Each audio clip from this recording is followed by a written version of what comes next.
सच की पड़ताल, टूटेगा भ्रमजाल। Lie detector test.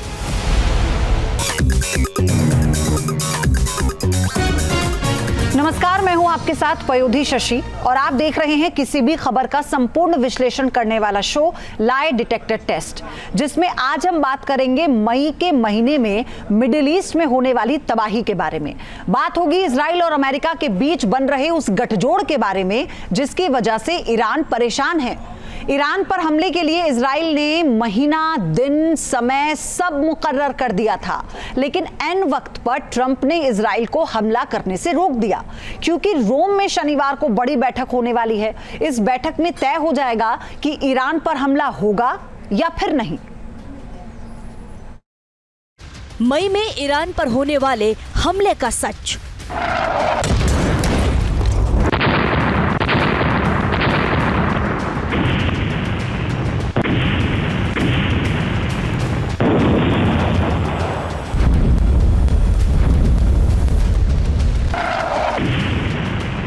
नतांज पर इजराइल बरसाएगा बम।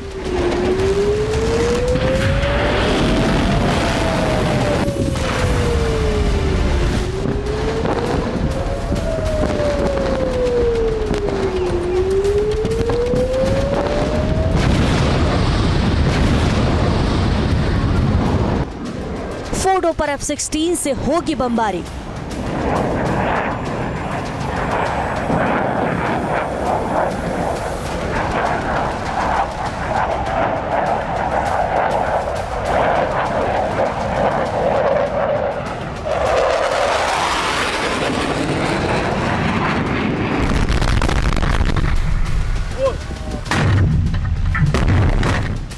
इस्फहान का विनाश करेगा mother of all bomb.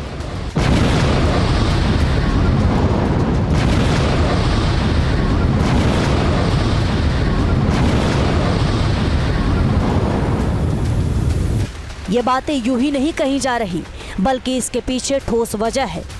America और इजराइल के बीच हुई बातचीत के बाद भले ही तेहरान को कुछ दिनों का मौका मिल गया है, खामनेई को अपने फैसले पर सोचने का वक्त मिल गया है, लेकिन ईरान पर विनाश का संकट मंडरा रहा है।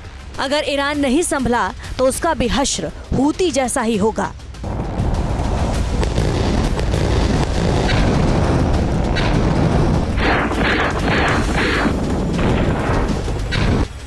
हूती पर अमेरिका ने की बमबारी।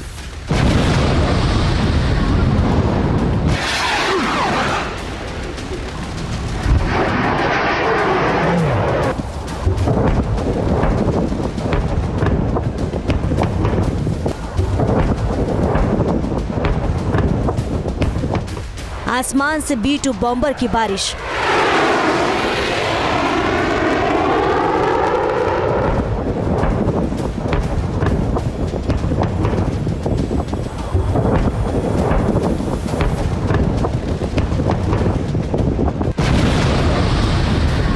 हूती पर अमेरिका ने गिराया 27,000 पाउंड का बम।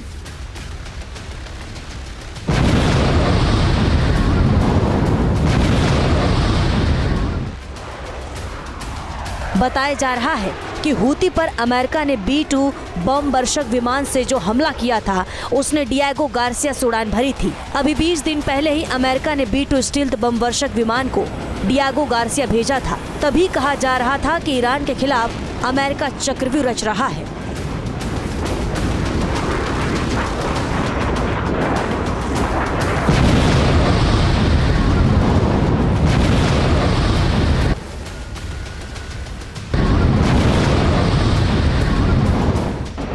जानकार बता रहे हैं कि भले ही अमेरिका ने बम वर्षक विमानों का इस्तेमाल हूती पर किया है,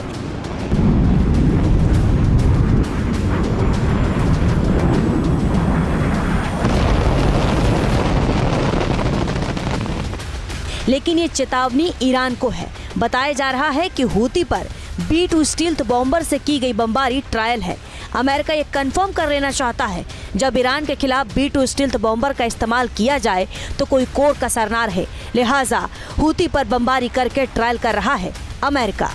27,000 पाउंड का बम जब अमेरिकी बॉम्बर ने गिराया तो हूती के ठिकाने तबाह हो गए। हूती ने अंडरग्राउंड ठिकाने बना रखे हैं जहां वो अपने हथियार रखता है।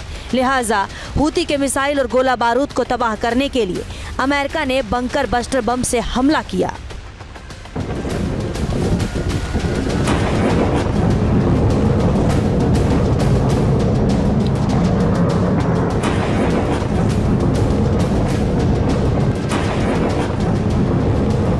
GBU-57 massive ordnance penetrator bomb है जो काफी विनाशकारी है। MOP एक बंकर भेदने वाला विस्फोटक है।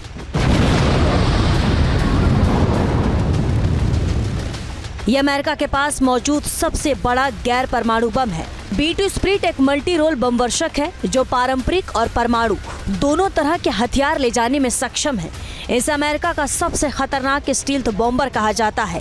पहले से अभेद्य सुरक्षा B2 को दुनिया में कहीं भी कम समय में भारी मारक क्षमता प्रदान करती है। इसे बिना दोबारा ईंधन भरे 9600 किलोमीटर तक ले जाया जा सकता है, जो इसे अंतर महाद्वीप क्षमता प्रदान करता है। 4 इंजन वाला ये स्टील्थ बॉम्बर 18,000 किलोग्राम तक पेलोड ले जा सकता है। ये विमान 50,000 फीट की ऊंचाई तक जाने वाला इस बम्बर को 2 पायलट उड़ाते हैं।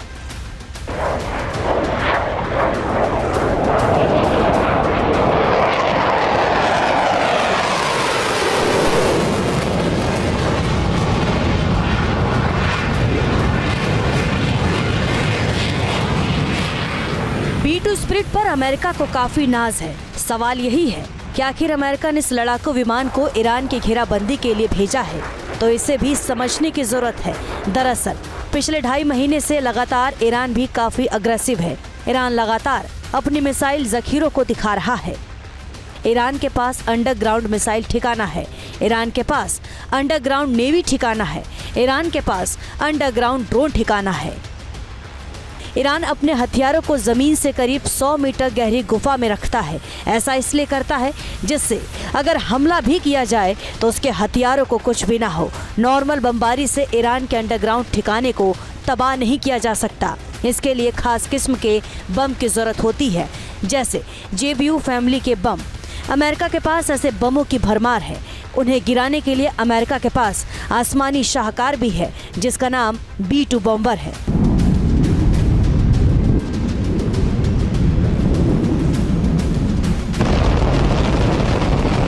B2 स्प्रिट स्टील्थ बम वर्षक विमान है जो GPS निर्देशित JDM बम सहित दूसरे पारंपरिक और परमाणु हथियार ले जाने में सक्षम है। B2 स्प्रिट के हमले से बचना मुश्किल है, क्योंकि जब ये आसमान से बमबारी करते हैं तो जमीन के अंदर कई फीट गहरा गड्ढा बन जाता है। अमेरिका ने भूमध्य सागर से लेकर हिंद महासागर और फारस की खाड़ी तक ऐसा चक्रव्यूह तैयार किया है जिससे जंग जैसे हालात में ईरान मटिया मेट हो जाए। अमेरिका ने भूमध्य सागर में USS वास्प एम्फीबियस शिप पर F-35B की संख्या बढ़ा दी है। ईरान की घेराबंदी के लिए अमेरिका ने 6 विध्वंसक वॉरशिप भी उतार दिए हैं। इसके अलावा अमेरिका ने 100 F-18 फाइटर जेट भी मिडिल ईस्ट में भेज दिए हैं। अमेरिका ने A-10 थंडरबोल्ट एयरक्राफ्ट भी खाड़ी में तैनात कर दिया है, जो बंकर बस्टर बम गिराने के लिए भेजा जाता है। अमेरिका का एक aircraft carrier USS Abraham Lincoln Hind महासागर में घूम रहा है, जो जरूरत पड़ने पर फारस की खाड़ी का रुख कर सकता है। खास बात यह है कि अमेरिका ने अपने सबसे खतरनाक 6 न्यूक्लियर बॉम्बर B-52 को भी ईरान और उसके मोहतरे हूती की घेराबंदी के लिए भेजा है। जाहिर है अमेरिका ईरान के खिलाफ लगातार मोर्चाबंदी कर रहा है। अमेरिका से 2 कदम आगे है इजराइल। मिडिल ईस्ट में इजराइल तो ईरान की कब्र खोदना चाहता है और उसने इसके लिए दिन, तारीख और महीना भी मुकर्रर कर लिया था।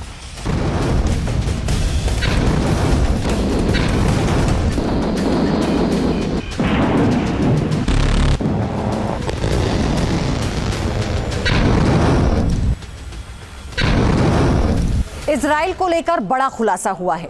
कहा जा रहा है कि नेतन्याहू ने मई के महीने में ईरान पर हमला करने का प्लान बनाया था। अमेरिका के साथ मिलकर इजराइल इसे अंजाम देने वाला था। इजराइल का ये अटैक ईरान के न्यूक्लियर प्लांट पर होना था, लेकिन अमेरिकी राष्ट्रपति ट्रंप ने आखिरी वक्त में इजराइल के प्रधानमंत्री को अटैक करने से रोक लिया। बताया जा रहा है कि यह हमला 8 मई को होना था। 8 अप्रैल को व्हाइट हाउस में अमेरिका के राष्ट्रपति डोनाल्ड ट्रंप और इजराइल के प्रधानमंत्री नेतन्याहू की मुलाकात हुई थी। बताया जा रहा है कि इस बैठक में ट्रंप ने नेतन्याहू से ईरान को एक मौका देने के लिए कहा जा रहा है कि टैरिफ पर बातचीत के बहाने इजरायली पीएम ईरान पर हमले की हरी झंडी देने के लिए अमेरिका गए थे। ट्रंप ने ईरान के साथ अमेरिका की बातचीत का नेतन्याहू को ऑफर दिया था।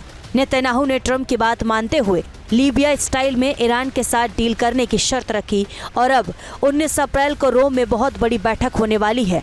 इस मीटिंग पर मिडिल ईस्ट में ईरान का भविष्य निर्भर है। ट्रंप के विशेष दूत स्टीव विटकॉफ 19 अप्रैल को ईरान के अधिकारियों से रोम में मुलाकात करेंगे। ट्रंप ने ओमान के सुल्तान हैथम बिन तारिक से वॉशिंगटन और तेहरान के बीच ओमान की मध्यस्थ की भूमिका के बारे में बात की थी। ट्रंप ने शनिवार को अमेरिकी और ईरानी अधिकारियों के बीच होने वाली बैठक से पहले ईरान के परमाणु कार्यक्रम पर चर्चा करने के लिए मंगलवार को अपने शीर्ष राष्ट्रीय सुरक्षा सहयोगियों के साथ मुलाकात की। ईरान की ओर से बुधवार को क्लियर कर दिया गया कि ईरान अमेरिका परमाणु वार्ता का दूसरा दौर रोम में आयोजित किया जाएगा। ओमान की राजधानी मस्कट में पहले दौर की वार्ता हो चुकी है।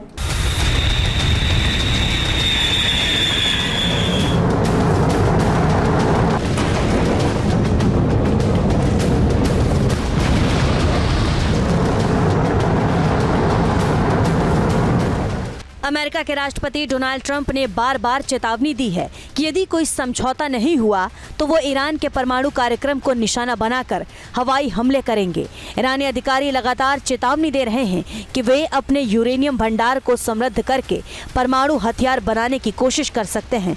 बातचीत की टेबल पर भले ही ईरान जा रहा है, लेकिन वो झुकने को तैयार नहीं है। रोम में होने वाली मीटिंग से पहले ईरान के विदेश मंत्री ने कहा कि बात बराबरी की होगी, दबाव में कुछ नहीं होगा।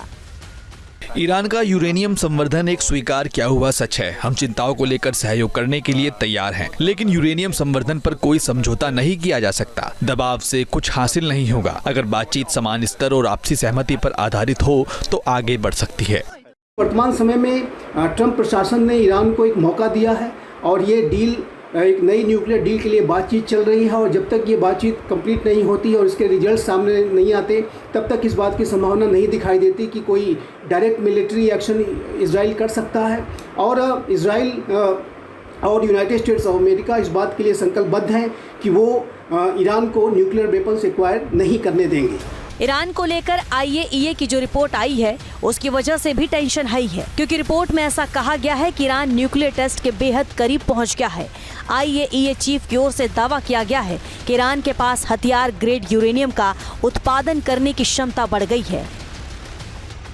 IAEA चीफ की ओर से कहा गया है कि ईरान ने पहले जो 60% यूरेनियम का उत्पादन किया था उसकी दर हर महीने 5 से 7 किलोग्राम थी, लेकिन अब इसमें बेतहाशा बढ़ोतरी हुई है। IAEA चीफ ने कहा कि अब ईरान 7 से 8 गुना तेजी से यूरेनियम का उत्पादन कर रहा है, मतलब कि हर महीने 35 से 56 किलोग्राम यूरेनियम का उत्पादन ईरान कर रहा है।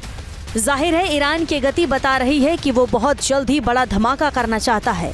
अमेरिकी अखबार के मुताबिक ईरान 6 महीनों के अंदर एक क्रूड न्यूक्लियर डिवाइस बनाने में सक्षम है, जबकि 2 साल के अंदर मिसाइल से लॉन्च करने के लायक परमाणु हथियार बना सकता है।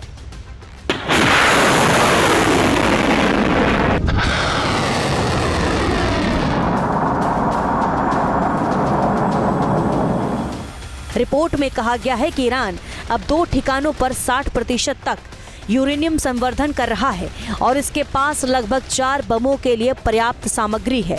ईरान न्यूक्लियर संवर्धन अपने न्यूक्लियर बेस पर कर रहा है। Natanz, Fordow, Isfahan, Khondab, Tehran research centre, Bushehr, Karaj, शगहंद, पारचीन, यही वो 9 न्यूक्लियर बेस हैं जहां पर ईरान यूरेनियम संवर्धन कर रहा है। जाहिर है अगर ईरान ने न्यूक्लियर धमाका कर लिया तो सबसे बड़ी मुसीबत इजराइल के लिए होगी। लिहाजा इजराइल ने मई के महीने में ईरान पर हमले का प्लान बनाया था और इजराइल के निशाने पर थे ईरान के यही न्यूक्लियर बेस। इजराइल ने इसके लिए प्लान भी बनाया था। एक्सपर्ट्स बता रहे हैं कि इजराइल ईरान के ठिकानों पर ठीक वैसे ही अटैक करता है जैसे इराक पर किया था। इजराइल का ऑपरेशन ओपेरा। 80 का दशक सद्दाम हुसैन की अगुवाई में इराक फ्रांस की मदद से अपने यहाँ एक परमाणु रिएक्टर का निर्माण कर रहा था, जिसके लिए दोनों देशों के बीच एक परमाणु संधि भी हुई थी। इसके बाद इसे बनाने का काम तेजी से चल रहा था। इजराइल को जब इस बात का पता चला तो उसकी पेशानी पर बल पड़ गया। इजराइल के कानों में सद्दाम हुसैन की धमकी गूंजने लगी और उसका चेहरा उसे डराने लगा। सद्दाम ने धमकी दी थी, अगर इराक में परमाणु बम बना तो इसका इस्तेमाल सिर्फ इजराइल पर होगा। इजराइल किसी भी कीमत पर इराक को परमाणु बम बनाने में सफल नहीं होने देना चाहता था। इसके लिए इजराइल ने लॉन्च किया ऑपरेशन ओपेरा, जिसका सिर्फ और सिर्फ एक ही मकसद था, इराक के परमाणु रिएक्टर को खाक में मिलाना। 7 जून 1981 को इजरायली 8 F-16 लड़ाकू विमान और बैकअप सपोर्ट के लिए 6 F-15 विमानों ने एतियोन हवाई बेस से उड़ान भरी। सऊदी अरब और जॉर्डन के रडार की नज़र से बचने के लिए सारे विमानों ने 150 से 300 फीट की ऊंचाई पर उड़ान भरना शुरू किया। दुश्मन का ध्यान भटकाने के इरादे से कई विमानों ने अलग अलग दिशाओं की तरफ उड़ान भरनी शुरू की।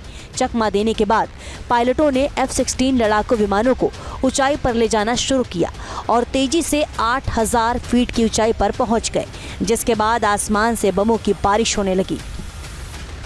देखते ही देखते कुछ ही मिनटों में इराक का ओसिराक परमाणु रिएक्टर जमींदोज हो चुका था। इस पूरे ऑपरेशन में इजराइल को किसी तरह का नुकसान नहीं हुआ, वहीं इराक के 10 लोग मारे गए थे।